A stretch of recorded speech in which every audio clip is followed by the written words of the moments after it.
Hello और welcome student, स्वागत है आपका करण सर फार्मा क्लासेस में। और आज हम बात करेंगे, थंबनेल से आप समझ ही गए होंगे, और जैसे कि हमारी एक सीरीज चल रही है जिसमें हम टैबलेट के डिफरेंट डिफेक्ट्स के ऊपर डिस्कशन कर रहे हैं। और आज हम जिस डिफेक्ट के ऊपर बात करेंगे उसका नाम है क्रैकिंग। ये क्रैकिंग होती क्या है, इसके रीजन क्या होते हैं और इस प्रॉब्लम को हम कैसे सॉर्ट आउट कर सकते हैं, इसी के ऊपर आज हम डिस्कशन करेंगे। तो ज्यादा समय नहीं गवाते और वीडियो स्टार्ट करते हैं। तो देखिए, नाम से ही आपको पता चल रहा है कि क्रैकिंग क्या होती है। तो जब टैबलेट जब कंप्रेस करके बाहर निकलती है तो हम वहां पर जो टैबलेट होता है, तो टैबलेट का जो सेंटर वाला पार्ट होता है और जो उसकी लोअर सरफेस होती है, उसके सेंटर के पास में हम बिल्कुल बारीक और छोटे छोटे क्रैक्स उसके अंदर दिखाई देते हैं। बेसिकली इस डिफेक्ट के अंदर यही होता है। बट जब ये क्रैकिंग जरूरत से ज्यादा बढ़ जाएगी तो आपके टैबलेट का जो साइड होती है वहां पर भी आपको ये क्रैक जो होते हैं वो दिखाई देंगे।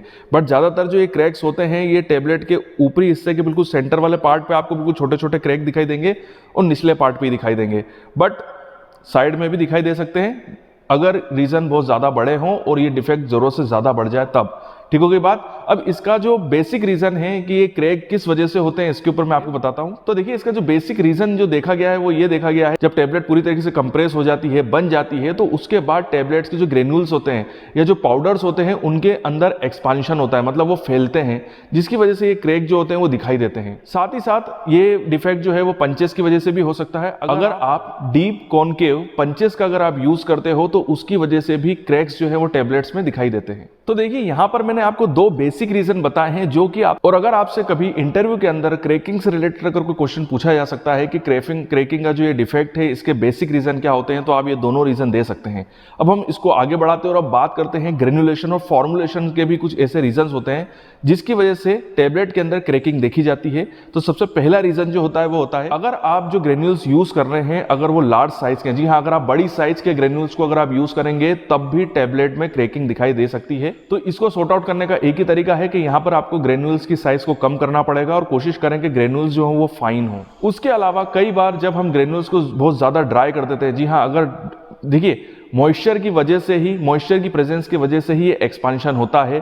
बट उसको सॉर्ट आउट करने के चक्कर में कई बार ऐसा होता है कि हम ग्रेन्यूल्स को जरूरत से ज्यादा ड्राई कर देते हैं और उसकी वजह से भी क्रैकिंग दिखाई देती है। इसका एक ही तरीका है कि आपको जब ग्रेन्यूल्स को जब आप प्रॉपर वे में ड्राई करेंगे तब आपको ये चेक करना है कि पूरी तरीके से मॉइस्चर जो है वो ग्रेन्यूल्स में खत्म नहीं होना चाहिए। समय समय पे आपको सैंपल को विड्रॉ करके उनका मॉइस्चर चेक करना है। साथ ही साथ आपको उनके अंदर प्रॉपर अमाउंट में बाइंडर्स को भी ऐड करना पड़ेगा जिससे कि टैबलेट को बाइंड करके रखें और उसके अंदर किसी भी टाइप की क्रैकिंग जो है वो ना दिखाई दे। साथ ही साथ जो मैंने आपको बताया कि इसका बेसिक रीजन जो होता है वो होता है टैबलेट के बनने के बाद उसके अंदर एक्सपांशन। जी हाँ, टैबलेट जो होती है वो एक्सपैंड होती है और जिसकी वजह से जो क्रैकिंग है वो बहुत ही देखी जाती है और ये एक बेसिक रीजन भी है। तो इसको सॉर्ट आउट करने का एक ही तरीका है कि सबसे पहले तो आपको अपनी ग्रेनुलेशन टेक्निक को चेंज करना होगा। जी हाँ, यहाँ पर ग्रेनुलेशन टेक्निक के अंदर ही कोई ना कोई मिस्टेक है जिसकी वजह से टैबलेट एक बार कंप्रेस होने के बाद फिर बाद में एक्सपैंड हो रही है, जिसकी वजह से हमको क्रैक दिखाई दे रहे हैं।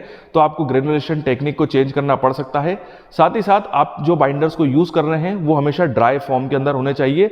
अगर उनके अंदर जरा सा भी मॉइस्चर प्रेजेंट होगा तो यहाँ पर आपको, उसके अलावा अगर ग्रेनुल्स जो हैं वो जरूरत से ज्यादा ठंडे हो चुके हैं, जी हाँ, अगर वो कोल्ड स्टोरेज में अगर रख दिए गए हैं, उनको बहुत ज्यादा टेम्परेचर जो है वो काफ़ी लो मिला है जिससे ग्रेन्यूल्स काफ़ी कोल्ड हो जाते हैं, ठंडे हो जाते हैं, और उन ग्रेन्यूल्स को जिनका टेम्परेचर काफ़ी कोल्ड है या ठंडा है और उसको अगर आप कंप्रेस कर देते हैं तो वो फिर बाद में एक्सपांड होंगे ही होंगे जब वो रूम टेम्परेचर में जाएंगे।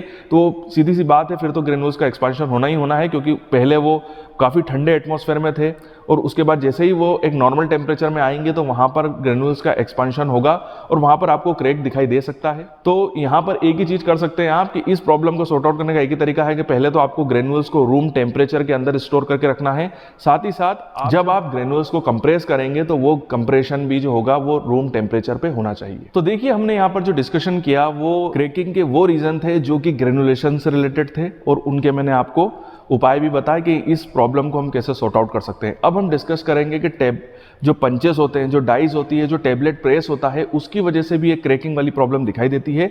तो उसके रीजन क्या होते हैं, किन की वजह से क्रैकिंग आती है और उनको हम कैसे सॉर्ट आउट करते हैं, उसके ऊपर हम डिस्कशन करते हैं। तो सबसे पहला पॉइंट है, देखिए, टैबलेट का एक्सपांशन होने का एक बहुत बड़ा रीजन ये भी देखा गया है कि जब एयर का इंटरप्टमेंट होता है, जब टैबलेट को हम कंप्रेस करते हैं, जी हाँ, जब डाई और जो हमारी पंच है उसके बीच में जब एयर का अगर इंटरप्टमेंट आ जाता है या डाई के अंदर एयर है या किसी भी कारण वजह से डाई जब टेबलेट प्रेस हो रही है उस समय एयर का इंटरप्टमेंट हो जाता है, तो उस वजह से भी बाद में टेबलेट जो होती है वो एक्सपैंड होती है और हमको वहाँ पर क्रैकिंग दिखाई देती है।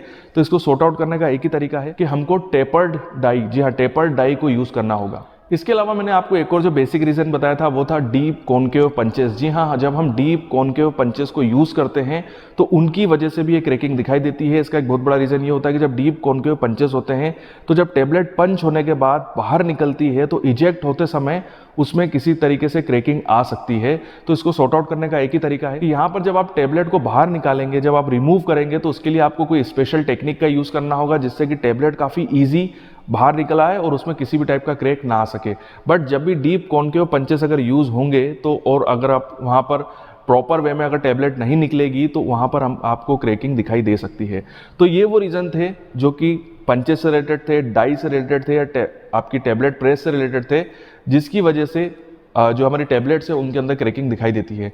देखिए यहाँ पर हम ये वीडियो कंप्लीट करते हैं क्योंकि क्रैकिंग से रिलेटेड काफ़ी कम रीज़न होते हैं और ये डिफेक्ट भी जो है वो दूसरे डिफेक्ट के मुकाबले में काफ़ी कम देखा जाता है। अगर हम इंटरव्यू के पर्पज से देखें तो अपने आप में एक बहुत ही इंपॉर्टेंट डिफेक्ट है, क्योंकि इससे रिलेटेड भी क्वेश्चन जो है वो प्रोडक्शन डिपार्टमेंट के इंटरव्यूज़ के अंदर पूछे जाते हैं।